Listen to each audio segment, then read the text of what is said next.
Today's garden to table video is making a sweetbread out of melon.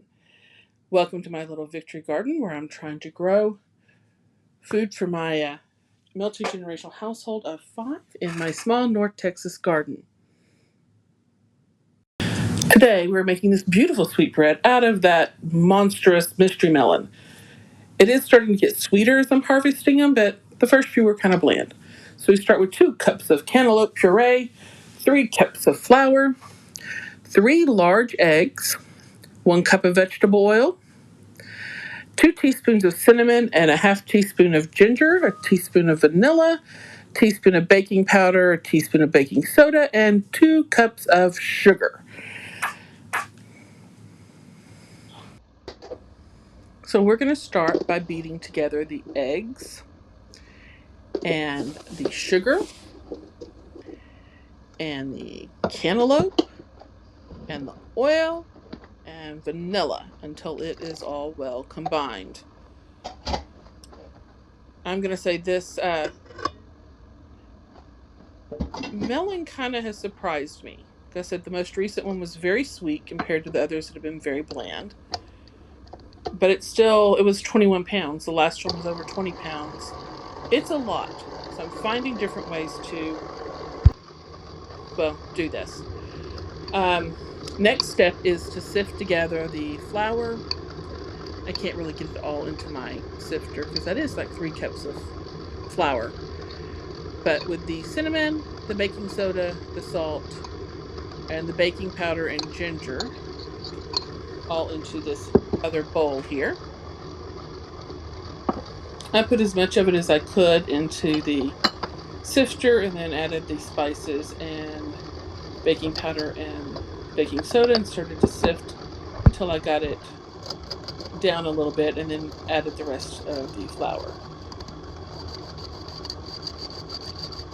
And yeah, I mean, really, this is a pretty easy bread. Once that's done, I just add it to the cantaloupe mixture.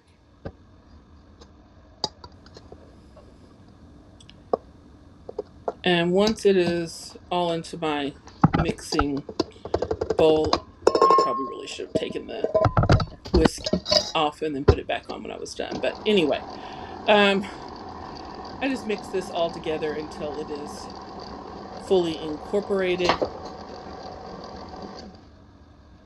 And then we're going to, guess I'm scraping down the sides here because I do miss my grandmother's old sunbeam and that thing spun the bowl and you just had to scrape on one side and it kind of went as it went. But my KitchenAid's a workhorse. I've had this thing since 1999. Yes, I am that old. But just whip this all together and then divide it up into 2 loaf pans. I'm using my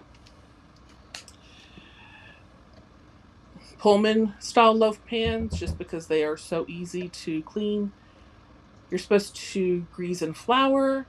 I will admit I am lazy and used a baking spray. I think it was a Pam brand or whatever, but it's I hate having to dust with the flour. So this is what I did. And then you just pop this into an oven that's been preheated to 325 degrees for 1 hour.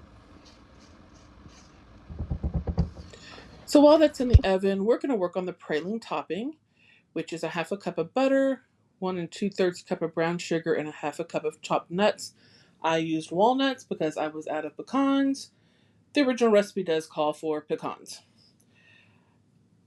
And at this point, all I did was melt some butter in a saucepan and add the brown sugar. I did get this recipe from allrecipes.com. I'll link it in the description. It originally calls for doing this in the microwave, but I really hate doing this sort of thing in the microwave. I want control. I want to see what's happening to my sugars.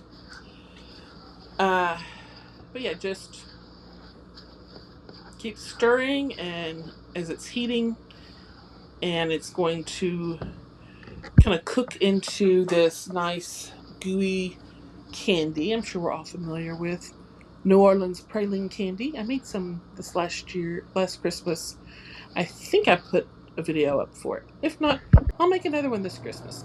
But uh, just keep stirring and stirring and no, it's not that bad. This actually cooks up fairly quickly, turns into a nice thick sauce like consistency, and then we add the nuts to it and stir those and cook it just a little bit longer. And as I said, I used walnuts for this. You could probably use any kind of nut that you like. I would have traditionally used pecans, which is what the recipe called for. But when I got it out of the oven, I put it on this little cooling rack here with a cookie sheet under it so that the drips didn't get onto my counter. I'm grateful I did that, but I just kind of divided the praline mixture evenly between these two loaves. I did have one of the loaves stick a little bit on the bottom, so it is not as pretty as the other one, but it tasted just the same.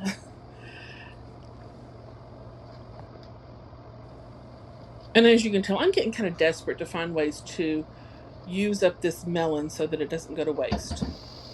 Between the three kinds of melons I've been growing this year, I've harvested over 100 pounds of melon, and I'm getting kind of creative. So the melon bread was actually very good. I'm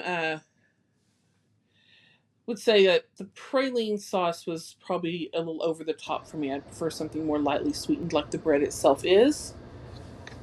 If I make it in the future, I'll probably skip that praline sauce. Uh, But if you have any suggestions on what to do with a 20-pound melon that tastes a lot like a cantaloupe, please send it my way. I think next I'm going to try for a salsa with it. We'll see how that goes. But anyway, if you're enjoying seeing what I'm growing in the garden and what I'm making from my garden, please like and subscribe, and thank you for watching.